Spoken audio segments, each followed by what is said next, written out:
Gurgles and Bugman. Posted by One T Think Straight. After my last experience, my parents reminded me of another story from my childhood. When you're 5, your mind lacks the experience to make informed judgments, or connect things which aren't obvious. Over the years, the details get fuzzy and forgotten. Speaking with my parents the other day, they cleared the cobwebs burying this story. I remember now much too clearly the story of Gurgles and Bugman. I just started kindergarten that year. Everyone's a friend when you're 5, so I had no shortage of classmates. But coming from a poor family, I didn't get to see much of them outside of school. My parents spent all their waking hours trying to make ends meet and didn't have time to ferry me from house to house. So I spent my early years mostly keeping to myself, playing with the random assortment of knickknacks from the shelf in my room. Being short of money gave my family a habit of hoarding, so they hated to throw anything out. One particular item on the shelf was a small, old-fashioned TV set. A wooden veneer box about 2 feet wide by a foot tall, it had a curved glass screen that took up half the front panel. Beside the screen was a large chrome dial used to switch channels. At the top sat an antenna formed by 2 terribly twisted wires. When my boredom made me turn it on, I'd usually just get static and snow on that glowing black and white screen.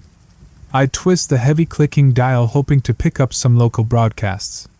Mostly it would be some ghostly images and incoherent sound fragments. But one channel was always crystal clear. It was the Gurgles and Bugman show. Gurgles was a clown, but not a common one. He wore a thin black suit that draped his tall skinny body with a matching tie, and oversized novelty clown shoes to complete his distinctive outfit. His pupils were completely black like polished ebony marbles with no trace of white around them.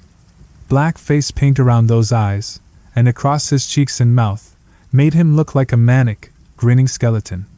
It was only the crazy crop of curly hair sprouting off the sides of his head that gave him a more human look. As much as Gurgles freaked me out, Bugman scared me more. He was short and round, like a hunchback dwarf, with a dark cape. He had prosthetics covering his eyes to make him look like a fly, and a mouth that was rotated 90 degrees and open from side to side. The show itself was like candid camera, with pranks played on unsuspecting people. It would always start with Gurgles and Bugman hidden away at someone's home. Gurgles would face the camera, staring at you, his bony finger touching his lips. When the unsuspecting star of the show came into view, a laugh track would begin to play. You would see them go about their nightly routines, oblivious to the conspiracy that Gurgles and Bugman had involved us in. We'd see them making dinner, or on the lounge watching TV with their family, or quietly doing their homework. Then watch as Gurgles and Bugman stole their pen, or moved their glass, or made things disappear behind their backs. The camera angles would change as Gurgles and Bugman shifted their hiding place from the dark corners of a room, to the cupboards, to the ceiling, or under the furniture, all the while looking back at you and winking. The closer they got, the louder and more laughter from the soundtrack. Eventually, when everyone went to sleep, a victim would be chosen for their prank. Waiting in the closet or under the bed, once their victim fell asleep, Bugman would crawl out and gently climb in beside them. His jaw would open sideways, and out would come a sharp straw that he'd stick in the person's neck. This always paralyzed their victim, because sometimes you could see them struggle if they woke and saw Gurgles and Bugman on top of them. The laugh track would then be extra loud and uproarious those few times the victims awoke. Gurgles would make faces at the camera while the audience laughed, and Bugman would use his straw to drink from the person's neck. When the victim stopped struggling after a few minutes, and the laughter would turn to claps and cheering. With Bugman finished, Gurgles' face would fill the whole screen with his impossibly wide, sharp-toothed grin.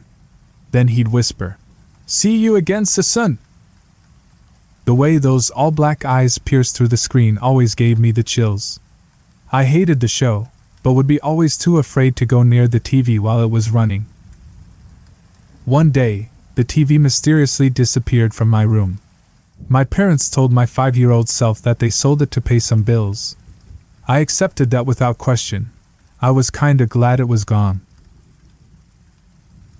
But yesterday, when I asked them about that TV again, they exchanged nervous glances, then filled in some missing gaps from my childhood.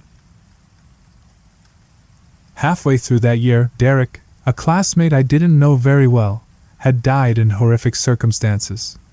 He was murdered in his bed with a stab wound to the neck. No evidence of a break-in was ever found, so his distraught parents were taken into custody as the primary suspects. They denied all the allegations against them. At the time, Mrs. Nolan, my teacher, told our class, I'd apparently explained to her that Derek couldn't be dead because I saw him and his family on the Gurgles and Bugman show the day before. When Mrs. Nolan mentioned to my parents what I'd said, they had immediately taken the TV from my room, driven it to a junkyard, and had it burned to nothing but ashes and molten metal. That TV was in my room because it had always been broken. It was never plugged in the whole time it sat on my shelf. Whatever I saw on that screen, it wasn't from a station.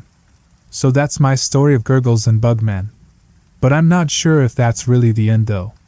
After all, do Gurgles and Bugman still perform their nightly show for some unsuspecting viewer, somewhere in this world? And if so, who will be their next star?